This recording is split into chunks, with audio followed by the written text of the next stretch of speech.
Uma estrutura de repetição é aquela que executa e repete diferentes comandos dependendo do valor de uma condição específica, que é conhecida como condição de parada.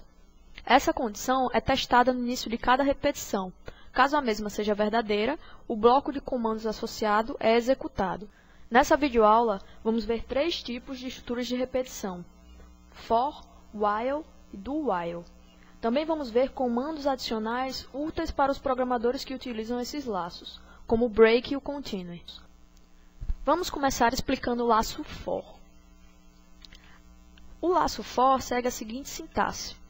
Primeiro colocamos a palavra reservada for, seguida de abre parêntese. Aqui nós vamos colocar uma expressão de inicialização, que vai inicializar uma variável escolhida a critério do programador. Essa inicialização é seguida de ponto e vírgula. Logo após, colocamos uma condição que vai ser a nossa condição de parada. Aqui colocamos ponto e vírgula novamente. E por último, vamos colocar uma expressão de incremento ou decremento dessa variável que foi inicializada por nós. Depois, fechamos o parêntese, abrimos uma chave e colocamos os comandos que vão ser repetidos em cada interação. Por fim, fechamos a chave e temos o nosso laço for. Para que você entenda melhor como funciona o laço for, eu vou criar um programa aqui que faz uso do mesmo. Então, o primeiro passo é criarmos o contador, que vai ser usado na inicialização e no incremento ou decremento.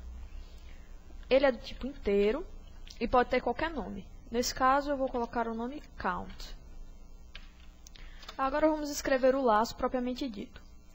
Primeiro, coloca a palavra reservada for, seguida de abre parêntese, uma expressão de inicialização. Nesse caso, eu quero que o meu count comece com valor 0. Coloco ponto e vírgula para separar os comandos. Agora, uma condição de parada.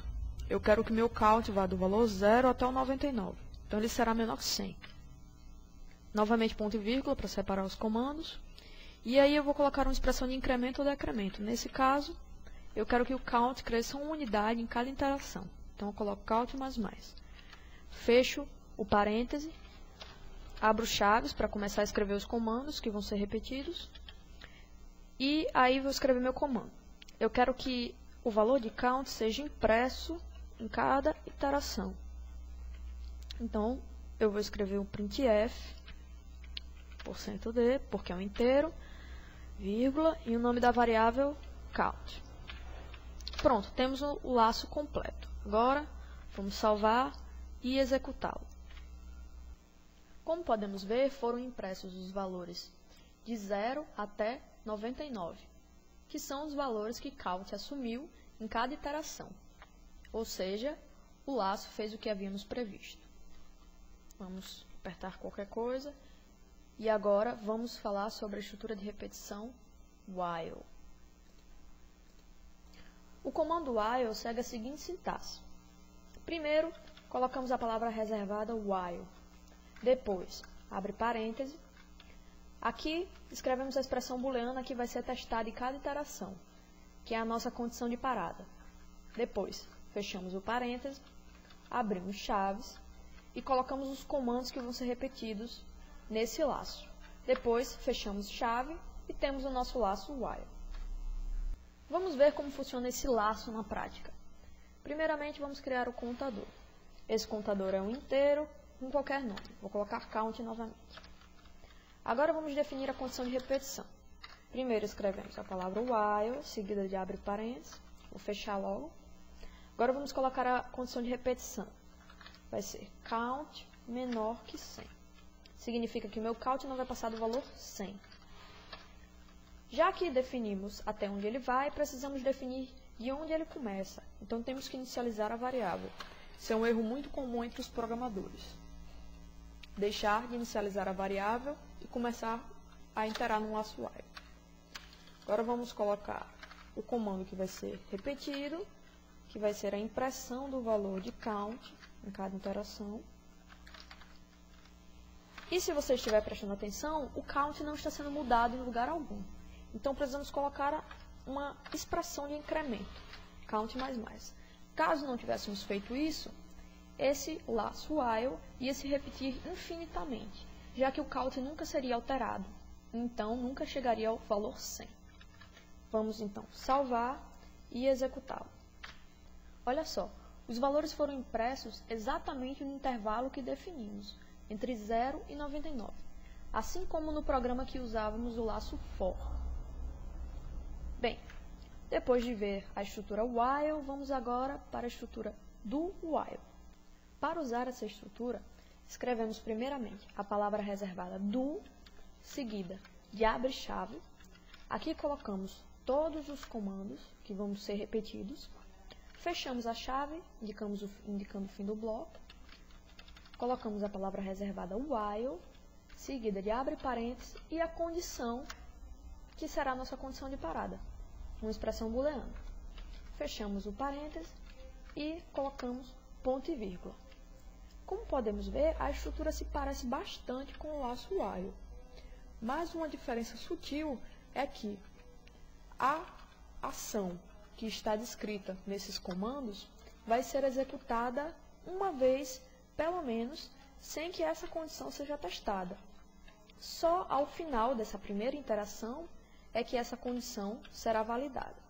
Então, podemos ver que existe realmente uma diferença entre o laço while e o laço do while. Vamos ver como isso funciona na prática.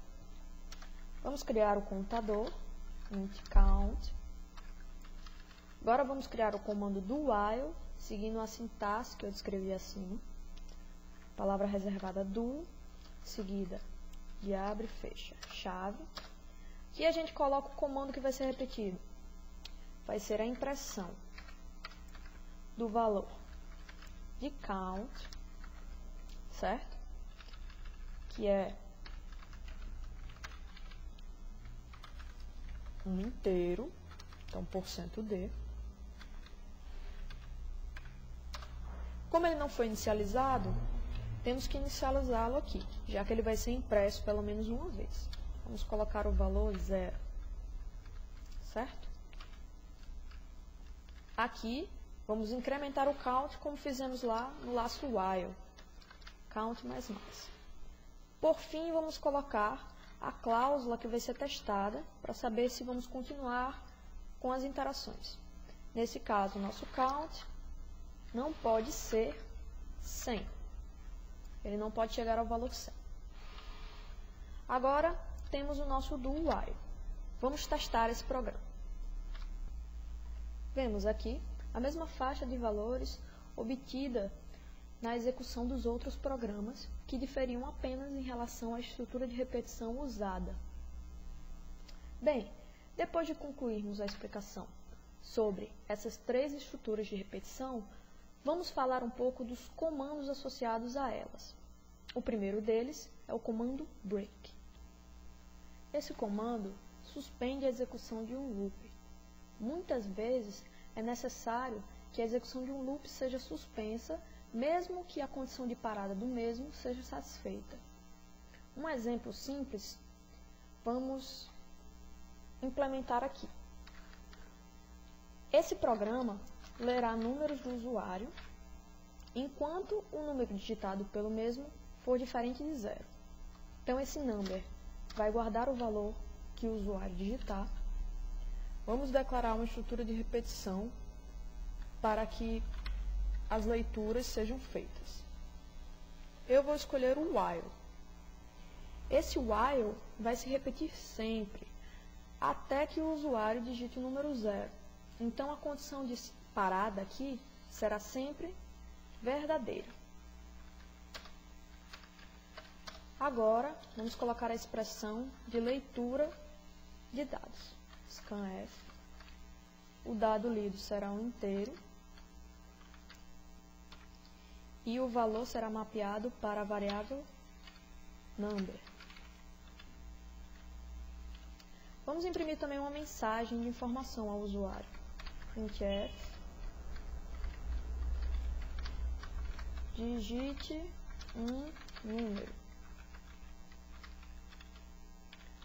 Agora, vamos testar se o número digitado pelo usuário foi 0.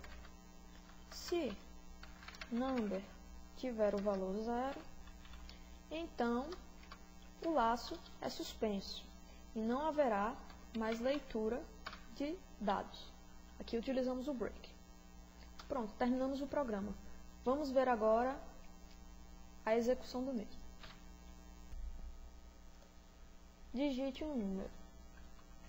Vou digitar alguns números aqui, aleatoriamente. O programa continua pedindo números. Agora eu vou digitar um número 0.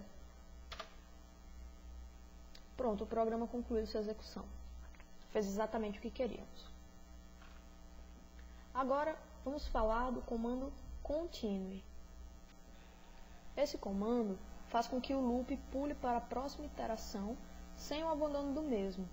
Ou seja, não é o loop que é descartado, mas sim a iteração. Vamos mostrar um exemplo simples de como esse comando pode ser utilizado. Eu vou utilizar o exemplo anterior, mas usando a estrutura continue. Vamos lá. Primeiro declaramos um número, que vai ser a variável number, que vai ser lida pelo usuário. Logo depois, vamos escolher a estrutura de repetição. Vou usar o while novamente, que vai se repetir sempre. Agora, vamos ler a variável do usuário. Scanf é um inteiro, %d. A variável number vai receber esse valor. Imprimir uma mensagem de informação ao usuário, printf. Do mesmo modo que fizemos no programa passado, digite um número. Agora vamos testar se o número digitado é ou não 0. Se esse número for igual a 0, antes fizemos essa condição e associamos um break, pois se o número fosse igual a 0, o laço deveria ser suspenso. Agora vamos fazer diferente. Vamos fazer essa condição. Se o número for diferente de 0, significa que eu posso continuar minhas iterações. Ou seja, eu dou um continue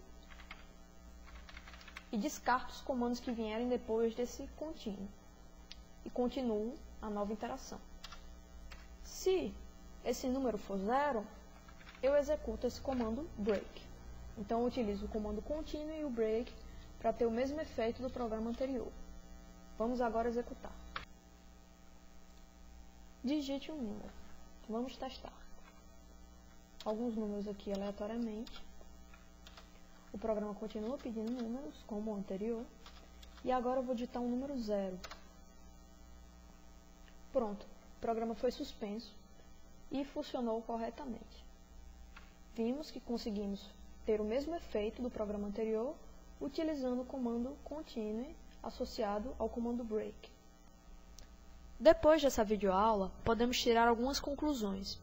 Uma delas é que todas as estruturas de repetição vistas aqui têm um poder de expressividade equivalente, embora algumas estruturas sejam mais naturais para solucionar problemas específicos. Por fim, vimos que existem comandos que podem ser utilizados para criar programas mais elaborados. Com a prática, você saberá onde e como utilizar essas estruturas adequadamente.